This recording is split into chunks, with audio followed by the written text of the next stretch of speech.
Assalamualaikum warahmatullahi wabarakatuh.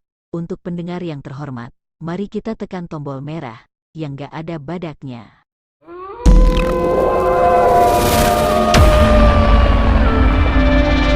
Agama dan Sains, suatu tinjauan religionum tentang perjumpaan agama dan sains dalam agama Kristen dan agama Buddha sebagai upaya membangun kerukunan antar umat beragama di Indonesia oleh Boy Frans Tampu-Bolon.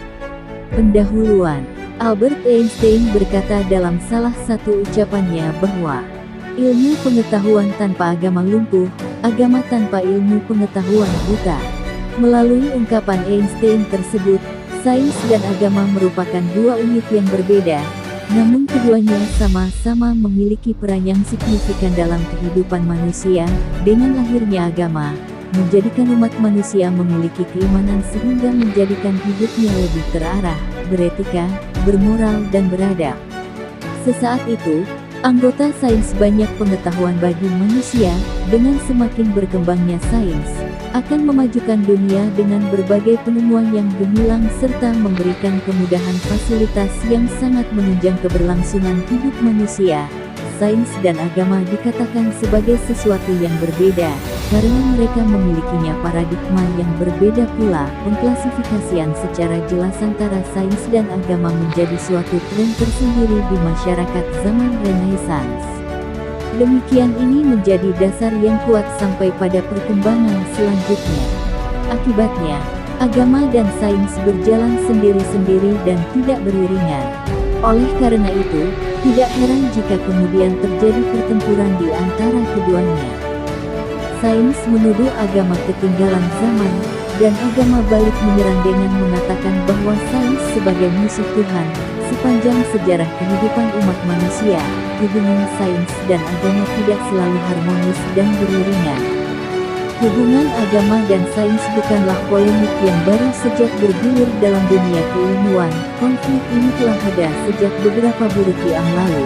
Sejak pertengahan buruki 15, agama dan sains adalah dua esensi yang sangat berbeda dan bertentangan. Di Eropa, Halimeta Uwan IV sebuah saat itu sangat didominasi oleh gereja kekuasaan yang bertentangan pada filsafat Yunani serta kitab Injil. Artinya bahwa otoritas tertinggi adalah gereja. Apabila sains tidak sejalan dengan gereja dan Injil, maka dianggap sesat. Dalam jangka waktu yang relatif lama, masih belum ada solusi yang berhasil untuk mendamaikan keduanya. Banyak ilmuwan yang merasa terbelenggu karena tidak dapat berkembang kreativitas mereka. Mereka mencoba melakukan perubahan dan membebaskan akal agar pengetahuan dapat berkembang dan tidak stagnan. Perkembangan sains manusia diilhami dari tumbuhnya sikap pencerahan rasional manusia sebagai masyarakat modern, dan dikenal sebagai sikap rasionalisme. Dengan pandangan rasionalisme, semua tuntunan penting dapat dipertanggungjawabkan secara argumentatif. Ciri pagar utama dalam rasionalisme adalah kepercayaan pada akal budi manusia. Semua sesuatu harus dapat mudah dimengerti secara rasional.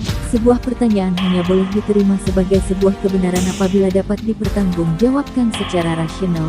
Dalam sisi lainnya, tradisi, berbagai bentuk berwenang tradisional, dan dogma adalah sesuatu yang tidak rasional bagi masyarakat modern. Perkembangan selama ini pertunjukan bahwa sains didominasi oleh aliran positivisme, yaitu sebuah aliran yang sangat mengendap metode ilmiah dengan menempatkan asumsi-asumsi metafisis, aksiologis dan epistemologis. Menurut aliran ini, sains mempunyai reputasi tinggi untuk menuntut kebenaran. Sains merupakan dewa dalam beragam tindakan sosial, ekonomi, politik, dan lain-lain. Menurut sains, kebenaran adalah sesuatu yang empiris, logis, konsisten, dan dapat kemampuan. Sains menempatkan kebenaran pada sesuatu yang bisa terjangkau oleh indera manusia. Hal inilah yang membuat pertentangan. Sedangkan agama menempatkan kebenaran tidak hanya meliputi hal-hal yang terjangkau oleh indera tetapi juga yang bersifat non-indrawi. Sesuatu yang datangnya dari Tuhan harus diterima dengan keyakinan. Kebenaran di sini akan menjadi referensi bagi kebenaran berlari yang lain. Di sisi lain, seringkali agama dikonfrontasikan dengan sains dan kosmologi dalam konsepsi kontemporernya, sehingga timbul pertanyaan tentang agama dan sains. harmoni atau pertentangan. Apakah benar bahwa kemajuan sains dan teknologi merupakan ancaman terhadap agama? Bagaimana menjelaskan bahwa sering orang yang beragama kecurigaan sains dan teknik dan juga masih ada beberapa ahli sains dan teknologi yang cenderung untuk menolak agama sebagai sesuatu yang tidak relevan. 2. Pembahasan, pengertian agama secara umum. Kata agam mempunyai banyak arti yang berbeda. Ketidaksamaan arti itu muncul karena konsep itu digunakan dalam konteks kepercayaan terhadap berbagai macam Allah. Allah bagi jemaah Islam merupakan Allah yang maha besar, nan agung melampaui segala sesuatu, sedangkan Kristen memandang Allah sebagai yang dekat, yang hadir, bagi filsuf. Terima kasih sudah menonton video ini. Dengan banyaknya ilmu pengetahuan kita pun harus menerapkan apa yang sudah kita pelajari tentang apa yang sudah kita pelajari. Akhir kata dari Mimin. Wassalamualaikum warahmatullahi wabarakatuh.